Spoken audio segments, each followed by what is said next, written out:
Hi, everyone. I'm Rosemary Eldridge with the Catholic Information Center. I'm very excited and honored to be here with the Most Reverend Timothy Broglio. He's the Archbishop for the Archdiocese of Military Services. And tonight, we're here for the event Serving Those Who Serve.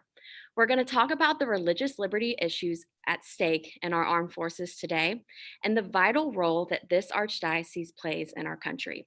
If you have any questions throughout the night, be sure to use the YouTube chat box to the left of your screen. I'm going to be monitoring this throughout the event and we'll pull questions from there for our question and answer period. And with that, I would like to yield the screen to Archbishop Timothy Broglio.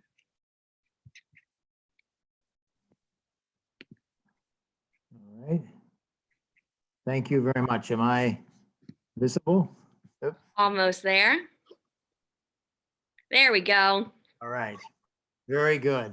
Well, thank you very much, Rosemary, for the kind introduction. And thank you also for the opportunity to talk about the Archdiocese for Military Services and serving those who serve.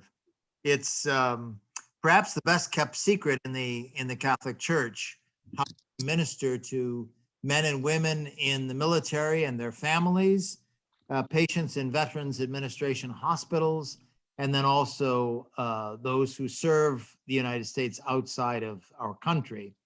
And it's good to have a little bit of an historical perspective. Probably everyone knows that after George Washington was charged with the command of the Continental Army, the first thing he asked the Continental Congress for was chaplains. And he wanted chaplains to meet the religious needs of the troops, but he also wanted them to be his advisors. So the Continental Congress voted and they gave him chaplains with a captain's salary. Of course, in the United States, or in the 13 original colonies at that time, there weren't very many Catholics, probably less than 1 million. So none of those first chaplains were Catholics. In fact, the only time we saw Catholic priests in the military in those early years was occasionally a ship would invite a priest to be a teacher, and he would perhaps minister to the faithful on board, but he was basically there as a teacher. So we had to wait until the war with Mexico. And President Polk decided that it would be dangerous to have this war interpreted as a war between the Protestant United States and Catholic Mexico. So he asked the Bishop of New York was not yet an archdiocese, if he would provide some priests. So like every good diocesan bishop, he asked a religious order to send him some priests. So the Jesuits sent him Antonio Rey and John McElroy. And these were the first 2 priests to actually be chaplains in the United States Army. Father Rey was killed during the Mexican-American War, and Father McElroy went on to found Boston College, which happens to be my alma mater. So I guess there was a deep-seated link between myself and the Archdiocese for Military Services. During the Civil War, care for Catholics was very interesting because basically the units, who were for the most part state militia, brought their chaplains with them. If their chaplain happened to be a Catholic priest, then you had a Catholic priest in the military. And there were generally about 20 in the Confederacy and 20 in the Union Army at any one time. And of course, that's where you first began to experience the difficulties of care for Catholics in the military, because as the campaign advanced or as it retreated, they passed through different dioceses, and the priest didn't have faculties, so they'd have to get faculties from a local bishop. And of course, because it was a civil war, there were intense feelings on both sides. So you had the Bishop of Richmond at the time saying that he would suspend any priest who ministered to Union troops. Difficult for us to understand today, but that's the way the situation was then. Finally, on the 4th of April, 1888, the Archbishop of New York was given exclusive competence to endorse Roman Catholic chaplains for the United States Navy. It is, of course, at the outbreak of World War I that there is an experience of the scarcity of priests. So at the outbreak of World War I, there were 16 priests in the regular army, 8 in the Navy, and 10 in the National Guard. By the end of the First World War, there were 1,026 priests on active duty. 762 were diocesan, 264 were religious. And those also included those funded by the Knights of Columbus. So there were some in the regular military, and there were some who were funded by the Knights of Columbus.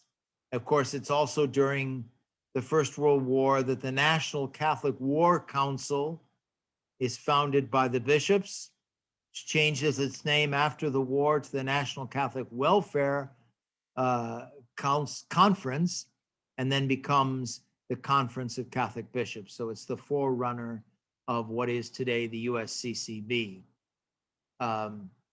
It is curious that in the 20th and 21st century, all the chaplains who won the Medal of Honor, who were awarded the Medal of Honor, were Catholic priests. Very significant statement there. From 1917 to 1983, the military vicariate was always governed by the Archbishop of New York. So first, Patrick Hayes, who was an auxiliary bishop of New York, was made the military vicar. When he became the Archbishop of New York, he continued that function. He was succeeded by Francis Cardinal Spellman, who was very famous for ministering to the troops. I don't think he ever celebrated Christmas Mass in St. Patrick's Cathedral. He was always someplace where American soldiers, sailors, Marines, and airmen were deployed. He was succeeded by Terence Cardinal Cook. And then in 1983, when Cardinal Cook passed away, his successor, who was a military chaplain, in fact, he had been chief of the Navy chaplains, John Cardinal O'Connor, was not named military vicar. Instead, they named Archbishop Joseph Ryan as the coadjutor military vicar.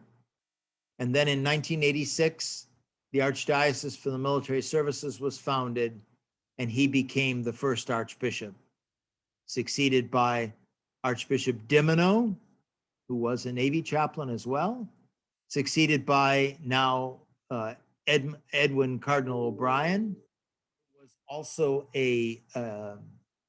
had been an Army chaplain during Vietnam, and then succeeded in 2007 by myself.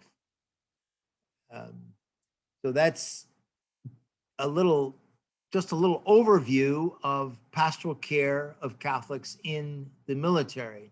Now, you might ask, why is this important? Well, it's important because if you're in the military, you have certain specific needs. And a military chaplain, regardless of his faith group, is the only person on a military installation who never has to report that he saw someone or that a person has a problem. So if you go to the medical offices, if you go to the psychiatrist or the psychologist, they have to tell the command that this individual has come to see me. A chaplain has absolute confidentiality, and that's regardless of his or her faith group. So chaplains are completely free. Secondly, military moves constantly. And frequently they move with their families. So it's good to have a system where there is an organized curriculum. The Archdiocese for Military Services has an established curriculum for religious education from pre-K to 12th grade, so that if there is a move in the middle of the year, you go from Ramstein in Germany to McGuire, Dix, Lakehurst in New Jersey, you may not be using the same books, but you will be studying the same material. Diocese, territorial diocese, for a good reason, have specific rules and regulations. They have time periods that have to be respected. In general, in the military, we're much more able to understand and waive those requirements. Even in terms of sacramental preparation, generally the chaplains and those charged with religious education can respond very quickly to a situation and try and meet the needs of the individual. Also, of course, in this period, we've been at war for almost 19 years. That has produced any number of difficulties among those who are fighting the war. Certainly, a military chaplain or someone on a military base is much better able and prepared to deal with that situation than someone in a civilian parish. And there's also the whole issue of welcome. However, a military member is always free to make use of either the local parish or the chapel on base.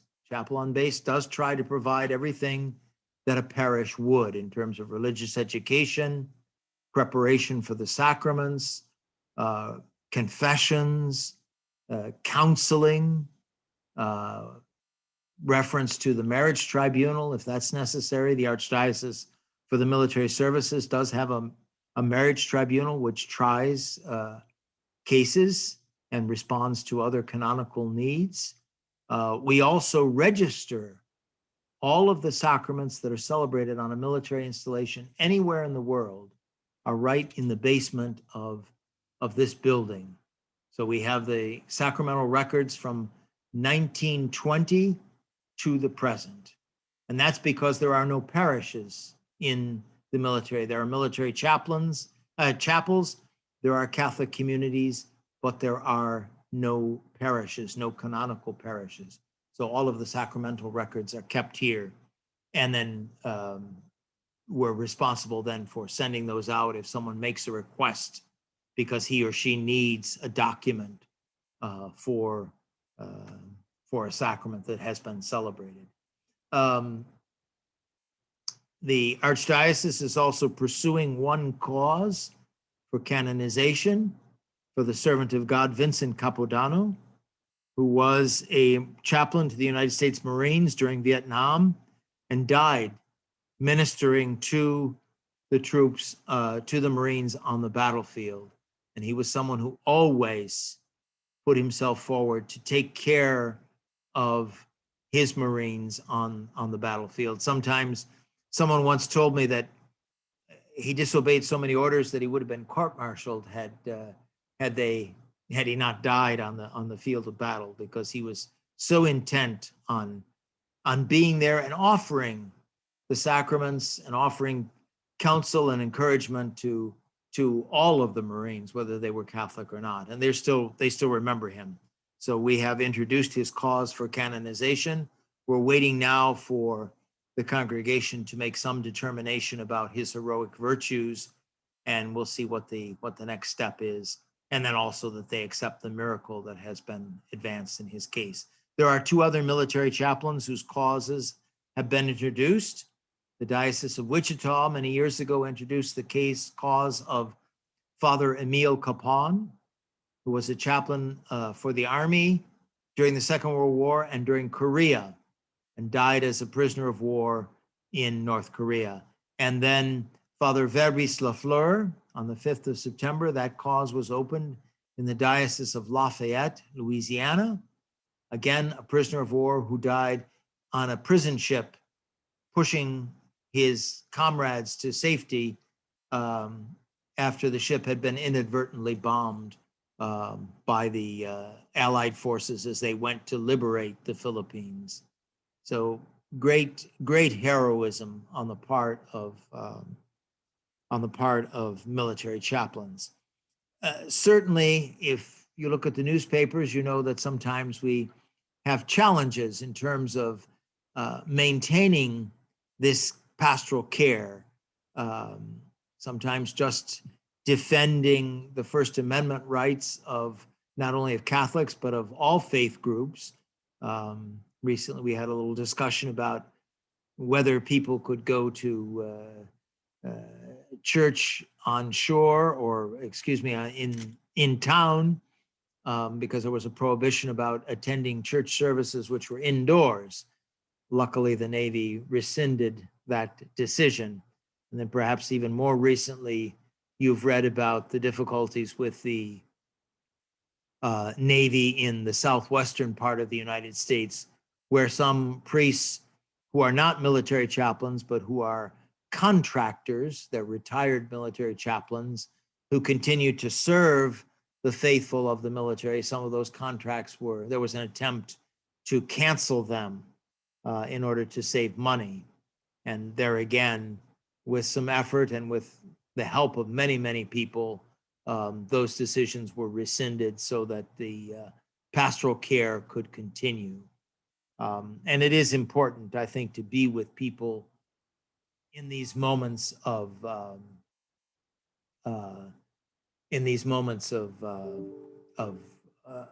great challenge and great difficulty. I don't know. Challenges that we continue to face as an archdiocese. One of those challenges is personnel. So the archdiocese should probably have about 500 priests on active duty. There are only 180. So that is a severe problem that we try to supplement with contract priests who fulfill the duties of a priest but are not military chaplains. Another difficulty, of course, is the constant movement of our people and our chaplains. Secondly, or another problem would be funding. All of the funding for the Archdiocese for the military services is private. So it's provided by foundations. The military communities are allowed 4 times a year to take up a collection for the Archdiocese. And then we have a series of private donors as well who support the Archdiocese and respond to the appeals that are made. Sometimes when we discuss these issues of religious liberty, one of the problems is to help those in charge to understand that the model, which is often a Protestant model of ministry, is not the same thing for a Catholic. We're very dependent on the celebration of the Eucharist. We're very dependent on being able to go to confession. We also want to be able to celebrate the sacrament of the sick. And that's not going to be able to be done unless there is a priest who is available for the celebration of those sacraments. That does not begin to address questions like marriage preparation, counseling, sacramental preparation, religious education, adult education, and so forth. The list is long. As all of you have experienced, obviously COVID-19 provoked its own series of problems with the restrictions on the ability to gather. And that was really an opportunity for me to see how creative our priests can be. They really responded in not only in live streaming masses, but in trying to make themselves available for confessions. There's a great picture of the priests at Fort Carson in Colorado Springs, and they had organized a penance service. Well, it so happens that it snowed that night. So you have these great pictures of these priests standing in the parking lot, hearing people's confessions in their cars, and of course they're standing in the snow. But that's that's what they do to respond to the necessity and to be able to adapt to the situation of the moment. Before I address some of the questions that you have very generously spent, I'd like to just leave you with a reflection which a young naval officer wrote to her parents a few years ago. And I quote, "I got to attend Mass today. As soon as the priest began to speak the wonderful, familiar words of the Mass, I literally started sobbing. I miss going to Mass so much. This was the first time in over 3 months that I had been able to go, and I felt so blessed. The seas are high here in the Coral Sea, and this ship was rocking every which way, and we were cramped in this little room, but I didn't care. I loved being Catholic." That's a reflection of a young naval officer in her first tour of duty about the difficulty with being deprived of the Mass, something that all of you certainly know from these last 4 months when being at the celebration of Mass was perhaps limited to watching it on television or on some other device. If I look at the questions that you've sent, the first one asks about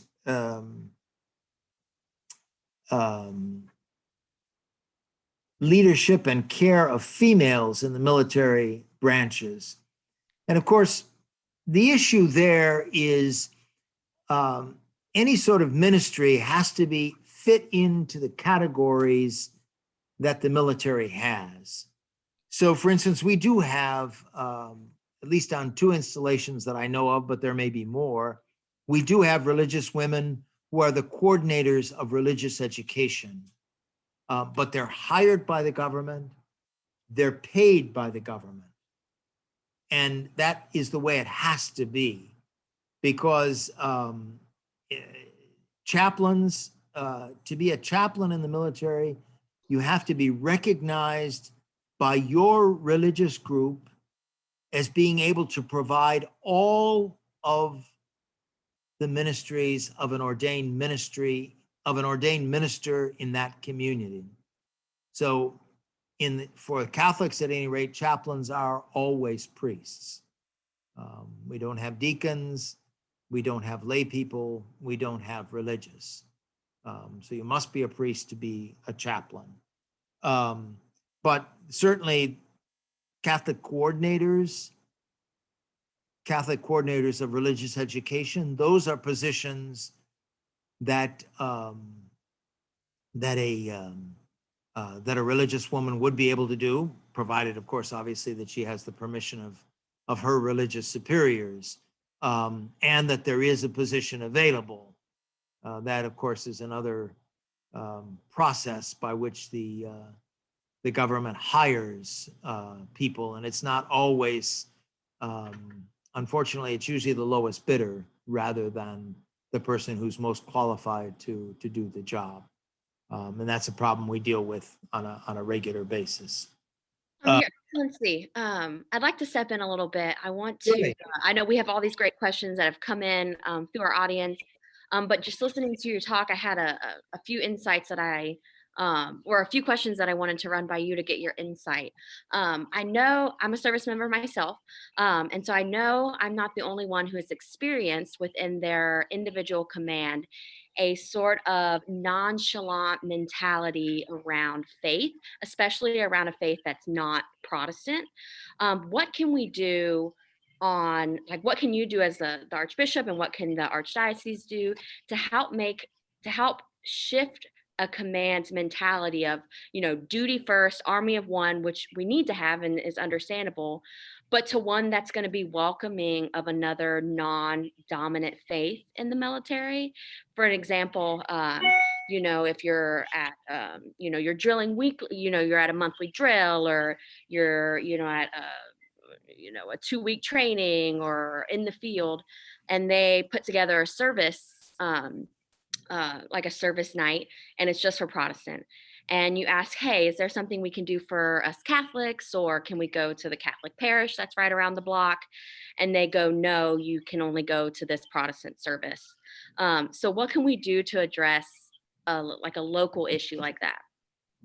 Well, that in itself would be a violation of the First Amendment, because the military has to provide. Okay, so they either they have Catholic chaplains there, or they provide. And one way of providing would, of course, be to bus you to the local Catholic parish. The other way that we respond to that challenge is to have Catholic lay leaders who are trained, and they can gather the Catholic community together and at least have a liturgy of the word, if nothing else. So those are two possibilities. But certainly, if a command only offers a Protestant service, then they're actually violating the law, because they are required to provide for all believers, even if it's a very, very small group, or even if it just means giving people the space where they can gather, and perhaps like followers of Islam, that they might gather for a Friday afternoon prayer or something like that. But that provision must be made, and usually it's the chaplain who's charged, even if he's a Protestant, that he's charged with providing for the religious needs of those who are not of his denomination. That kind of segues into an audience question that I just received over email a couple minutes ago. They're wondering, what role can reserve military members have in the church and with your archdiocese?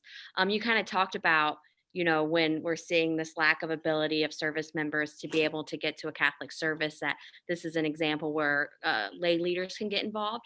How do you see service members being those lay leaders? What does that look like? Well, they can certainly, we do offer training for lay leaders. Usually it's a Catholic chaplain who's nearby. And then they're designated as lay leaders, and then they can gather the community together. Usually a lay leader is, if he or she is not an officer, it's E5 and above to take on those responsibilities. And I think that's also to give the individual a little more clout with the military. Unfortunately, in many reserve units, of course, we don't have a Catholic priest, although those Catholic priests who are reservists have frequently been called up for deployment in these years of conflict over in the Middle East. So I've met many reserve priests who have been called up, sometimes with their unit and sometimes just as individual augmentees. So they're called up because they're a Catholic priest and sent to minister there in the Middle East usually. Does that shed a little bit of light on your question there? It does, yes. I'd like to kind of go back to a little bit looking at religious liberty issues that we're seeing within, across the branches in armed service. Specifically, it's no secret that the Catholic Church believes that marriage is between a man and a woman. Has the Archdiocese seen any pushback with marriage counseling, proselytizing, church teaching that may be contrary to mainstream views on marriage, or a variety of issues? What challenges have you seen there? That's an excellent question. Basically, on conscience issues, the military cannot order you to violate your conscience. So a military chaplain who is a Catholic priest cannot be obliged to do anything I have forbidden him to do. So he's protected in that way. I did put out guidance when the Oberfeld decision was announced, so that the priest could appeal to this guidance. And the military knows there are, for instance, the Army has what's called strong bonds retreats, and they are retreats for married couples. And of course, after that decision, you could have married couples of the same gender gathered together. And there are a number of religious groups that will not permit their chaplains to be involved with a retreat if it's not simply for married couples that are men and women. So in that sense, we're not alone, but you are protected, because they could not order you to participate in that retreat or in that activity if indeed your endorser, in this case the Archbishop for the Military Services, had forbidden you to do so. So Has your archdiocese seen any type of retaliation? I understand when you say, well, they can't force you to do this, but as we've seen with, you touched on a little bit earlier on with what recently happened over in California with the Navy and trying to cancel these contracts. Have you seen any type of retaliation, might be a strong word, but pushback because of our stances on certain issues of, hey, well, we can't tell you what to do, but we can tell you not to be around? there is a danger that it would never be that overt. Mm-hmm. What could happen would be a delayed promotion, something like that. That would be and I don't have any evidence of that happening, but it's not impossible that it certainly would not happen today, but it might have happened a few years ago. And that would be very difficult to prove. Yeah, no, I could see that. Obviously our culture today is very intense, to put it lightly. Do you foresee any real challenge with the chaplain's corps as a whole being maintained in the future? Like, do you see that? Do you think it's possible that the chaplain's corps can be dismantled? Is that possible? It's certainly possible. At the moment, the argument that has been advanced is that military personnel have First Amendment rights. What makes you a military person, as you know, is you raise your right hand and you swear to defend, protect, and defend the Constitution of the United States. The Constitution of the United States, of course, includes the First Amendment, which guarantees freedom of religion, not freedom of worship, but freedom of religion. And so in general, you can't deny to people who are defending those rights the same rights. However, anything is possible. And I think it's very important to continue to monitor the situation. At the moment, all 5 branches would talk about the 4 pillars, and one of those pillars is spirituality. So that implies that there is religious accommodation. And of course, one of the things that a chaplain is required to do is to keep his command informed about the morale of those that are being commanded. So in one sense, the command depends on the chaplains to be, I don't want to say the canary, but certainly to be the one who keeps the command informed about what's really going on, not revealing any confidences, but certainly letting them know that, the people are well, or people are depressed, or whatever that is. Because again, you can talk to a chaplain and you know that what you say as an individual will never be repeated with identification of who you are. So you talked a little bit about the importance of a overhauled religious education curriculum within your archdiocese because of the lifestyle of a military service member, moving every few years or every year, depending on what your role in the military is. From a funding perspective, you said there's not an actual parish on post, but in an area where there might be a strong Catholic presence off post, what's the argument for maintaining any type of Catholic service on post and not having that go through an individual parish outside of base, outside of religious education?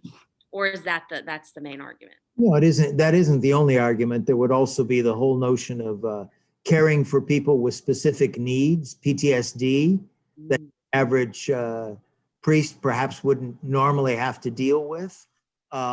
There's also the, Joe wants to get married and has to be prepared quickly, and the local parish or the local diocese has a 1-year program.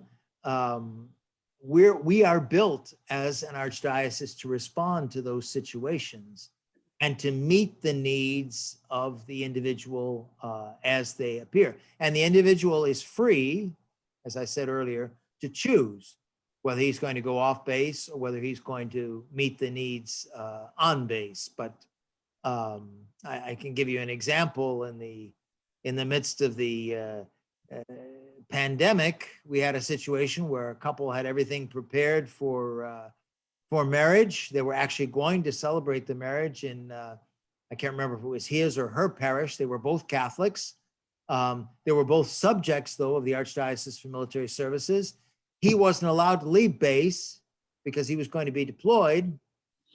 So the only place the marriage could be celebrated was on the installation.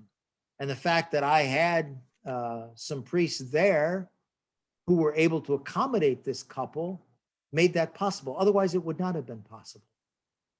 Wow, that's a really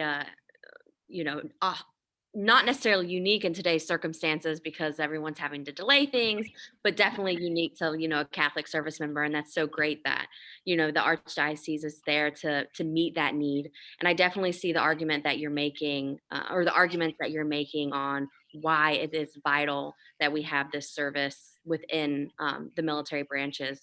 I got a question from a viewer in the Philippines. Kind of going, we're talking about living in a COVID run world, and they're attending the masses online, which a lot of service members are. Here at the CIC, we have a mass that we do virtually. How can we help individuals who are scared to go back to mass in person when if a location is offering in-person mass for a limited set of people? What advice, like practical advice, do you have for someone to help them overcome that fear so that they can be present with Christ physically? Well, one of the things I think I would say would be to, to place your confidence in, in Almighty God, and especially in that unique presence that is available in the real presence of Jesus Christ in the Eucharist. I think one of the things that one of the most striking things that Pope Francis said in that dramatic Urbi et Orbi in March in St. Peter's Square, in an empty St. Peter's Square, was when he reminded us that Christ is in the boat. And we should have some confidence in that. And I think also I personally as a pastor would tell someone if he or she were so frightened of going back to the church that, wait a little while. Mm-hmm. But I do think that some confidence in the Lord, and now, of course, obviously, if someone has very severe underlying conditions, then he or she should be very attentive to what the doctor would tell them. But I think at some point, we have to trust in the Lord, and we have to move forward. I think that's what I would say. We had a question, kind of centering around the church's teaching on just war theory. And so, what does a military priest have a moral obligation to speak against the armed forces if we're entering into like an unjust war, um, into an unjust war, or like is the role simply there to just serve no matter the circumstances that our military is putting our service members in? Well, I think one of the most important things to remember is the military doesn't decide when we go to war. Hmm. In the United States, that's a decision made by the civil power. Hmm. So the priest might want to speak against the civil power, but he certainly wouldn't be speaking against the forces because the armed forces don't make that decision. Hmm. Though that decision is made by the civil power. However, there again, a priest always has to respect his conscience. So I think if he felt that being involved in this particular conflict, he would probably have to resign his commission and get out. Um, uh, Unfortunately, in the United States, we do have conscience protection, okay? But you can't specifically say, I won't stay in the military because I'm against this war. You have to say, I won't stay in the military because I'm against all war. So to be a conscientious objector in the United, and it's always the chaplain, by the way, who'd be your advocate, who'd help to get you out, because he's the one that has to do that for a conscientious objector. Now, we have had examples of conscientious objectors who served. The great story of Hacksaw Ridge with that young man who served as a medic and ended up saving the lives of 40 people, but refused to bear an arm. Which is one of the reasons, of course, why we're very insistent that clerics are not armed. So chaplains in the military are not armed. Someone asked that question because they are not combatants. They are there clearly to meet religious and human needs. And so they respond to that. But there again, the military does respect your conscience. But in that instance, the way, at least for a chaplain, would be to just get out of the military. In previous wars, when they were more state to state, such as in World War II, military chaplains, priests, would be out on the battlefield, doing last rites. In today's warfare, which is more, it's not state to state, it's terrorist level based, and it's in these urban centers. Are the chaplains who are currently deployed, are they only staying now like on base? Like, are they in these instances where they could be doing last rites if necessary? If They certainly could be, and particularly Catholic priests, because they're at such a premium. They're usually moved from forward operating base to forward operating base, at least in a combat situation, because there is such a shortage. So they're moved so they'd be able to minister to a group in a remote area and then move somewhere else. And they do this usually by helicopter. The priest might have an hour and a half at the installation. He'd be available to hear confessions. Perhaps he'd celebrate mass, and then he'd be moved somewhere else.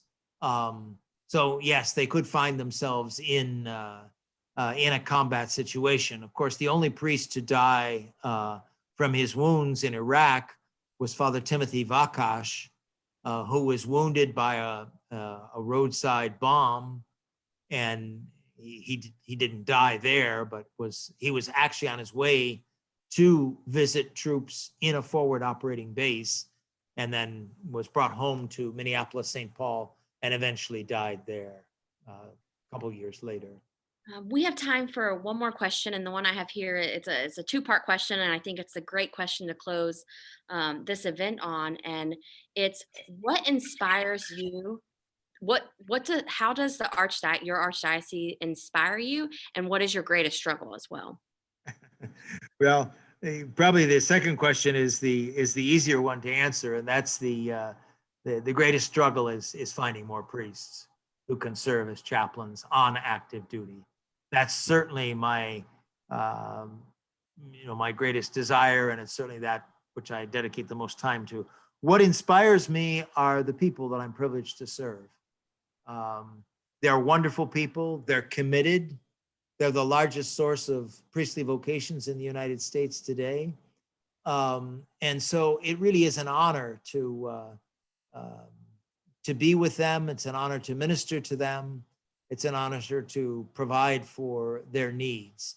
And I'm very grateful for that opportunity. And that's one of the reasons why, well, before COVID, I spent about 200 days a year on the road. That's a lot of days on the road. Certainly is.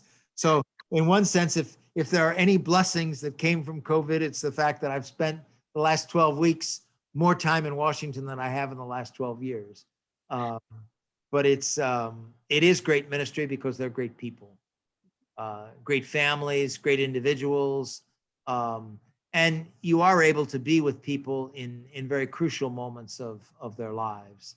And that is also a tremendous privilege. I can see the joy that gives you just by listening to you talk and seeing your face on the screen. I wish we could have been here in person. Do you have any last remarks that you'd like to share with the audience, before we go? Well, I think, yes, I would like to say thank you for this opportunity, because I do think that what the Archdiocese does is not particularly well known. I'd also ask you to ask the audience to pray for the military and to pray for peace. One of the things I've learned in the last 12 years is certainly the group in the United States most interested in peace is the military, because they pay firsthand the costs of war. They know what it means. They see their friends die. They see the separation that it causes in families. They see the tremendous difficulties that arise from war. So I would ask you all to, pray for our men and women in the military, pray for their families, but also pray for world peace. That at some time soon, men and women who have differences will learn to sit down at a table and talk about those differences and resolve them rather than resorting to war. Thank you so much, Archbishop Timothy Broglio. We've been so happy to have you here for this event. Audience, thank you so much for joining us. If you want to tune into other events like this, please join our listserv, subscribe to our YouTube channel so you can stay up to date on all the latest that the Catholic Information Center has to offer.